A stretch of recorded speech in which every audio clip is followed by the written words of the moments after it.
Olá, pessoal! Chegamos a mais um mergulho profundo nos nossos materiais de estudo. E hoje o bicho vai pegar, viu?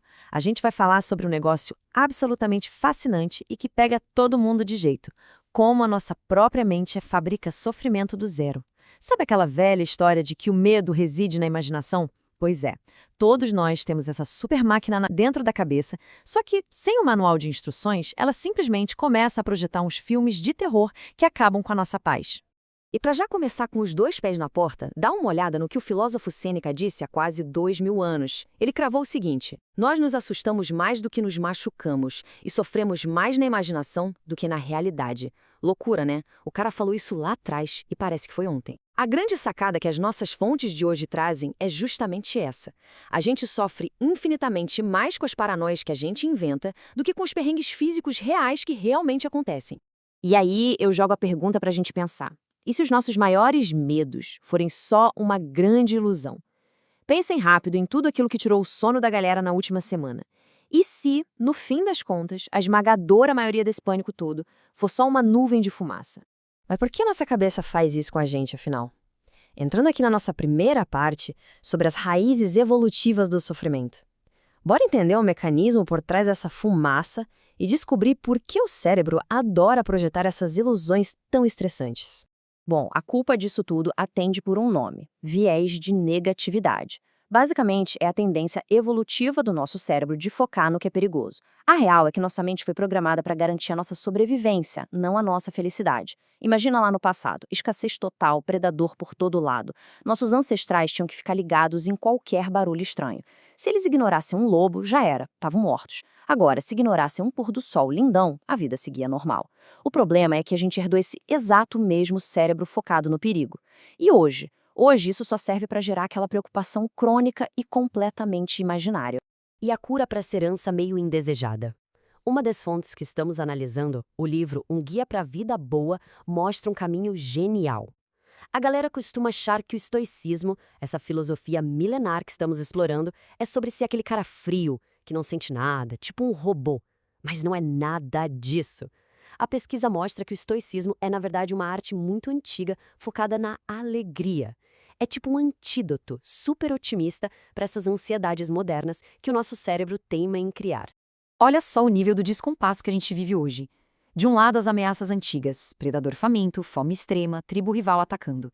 Do outro, o que tira o nosso sono na vida moderna, status social, grana, aquela dorzinha nas costas. Fala sério, na maior parte do tempo, a nossa sobrevivência física está totalmente garantida. Ninguém vai invadir a sua casa com uma lança hoje à noite. Mas o nosso cérebro, ele continua caçando o problema. Ele pega uma simples reunião de trabalho e trata aquilo como se fosse um leão selvagem pronto para dar o bote. Então, a grande questão é, o que a gente faz com essa mente em estado de alerta eterno? Chegamos à nossa segunda parte, focada em domar o lobo interior e gerenciar essas emoções desenfreadas. Os estoicos deixaram um manual bem claro de como agir quando essas respostas evolutivas batem forte. O material base traz uma metáfora incrível para isso: o lobo interior.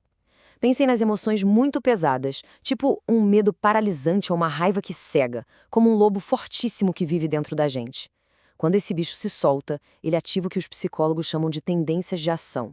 Ele basicamente arrasta a gente cegamente em direções péssimas. Faz a gente gritar, fugir em pânico, tomar aquelas atitudes impulsivas das quais a gente sempre se arrepende depois, sabe? E é aqui que muita gente se perde.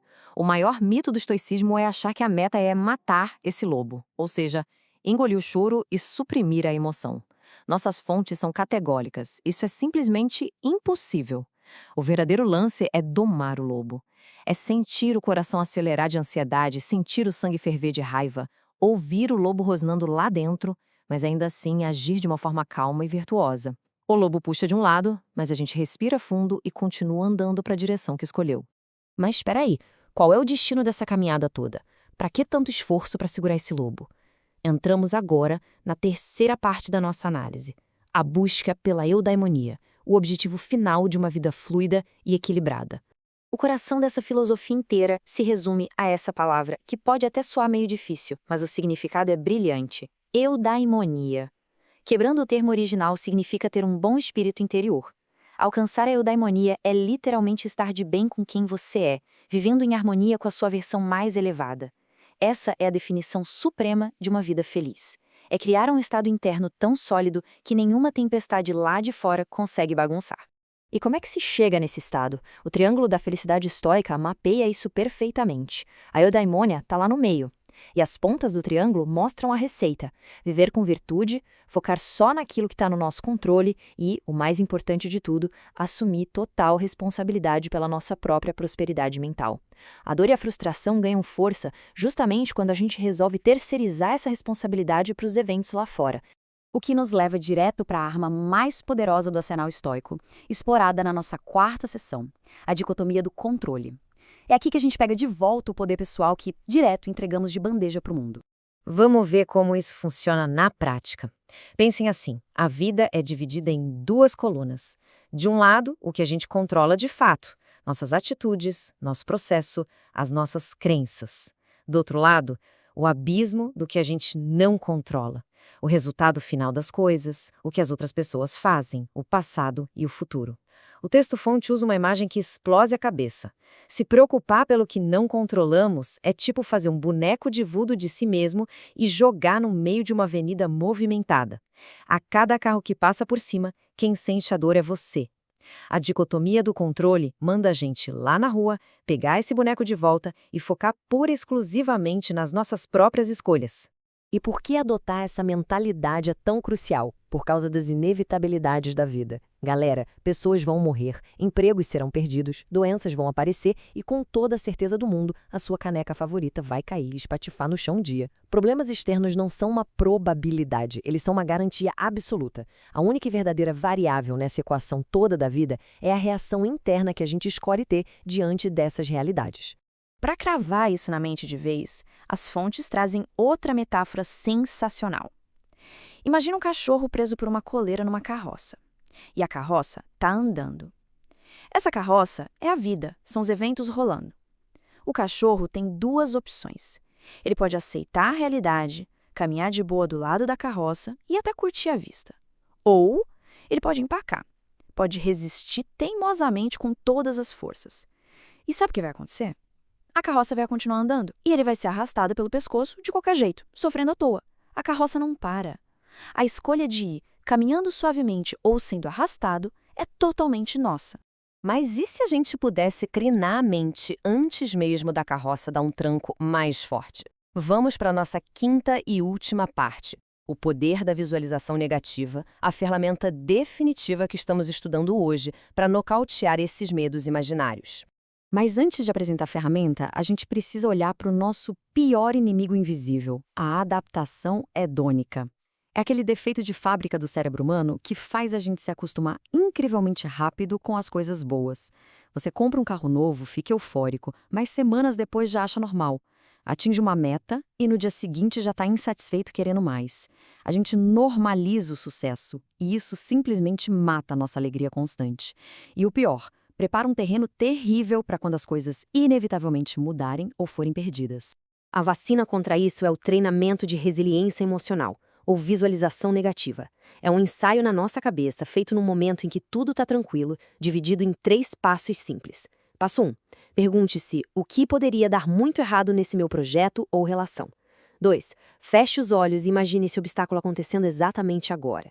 E 3. Ainda dentro da sua imaginação, crie a melhor resposta possível para esse caos, a resposta mais calma e virtuosa. Esse ensaio prepara sua mente de um jeito que, se o problema acontecer, aquele choque paralítico perde totalmente o seu poder devastador. Sêneca, de novo ele, resumiu a sabedoria dessa prática de forma genial. Aquele que percebe a chegada dos males antecipadamente rouba o poder deles no presente. E a grande mágica de antecipar o pior não é ficar deprimido, pelo contrário. Ao imaginar que podemos perder tudo que valorizamos, a gente quebra aquela tal adaptação hedônica. Lembrar que tudo é passageiro faz a gente valorizar o agora de forma absurda. A ansiedade vai embora e entra no lugar uma gratidão gigante pelas coisas estarem ali naquele momento. Para amarrar isso numa linha do tempo, essa resiliência transforma completamente a nossa resposta aos trancos da vida. Olha só, antes do problema, a gente já visualizou o pior cenário.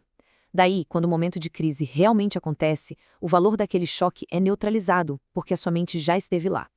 E o resultado nas consequências daquele evento? Ao invés da devastação absoluta e do choro passivo, a sua resposta vai ser pautada na calma, na virtude e na ação raciocinada. E assim chegamos a essa provocação final do nosso material de hoje. A realidade, galera, já impõe uns desafios pesados, isso é um fato inegável. Então, por que multiplicar esse peso sofrendo 2 vezes?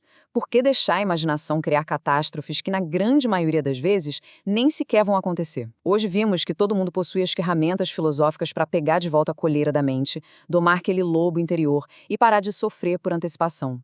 O medo reside na imaginação, e quem controla ela somos nós. Muito obrigada pela companhia de todos hoje e continuem exercitando as suas mentes. Até a próxima!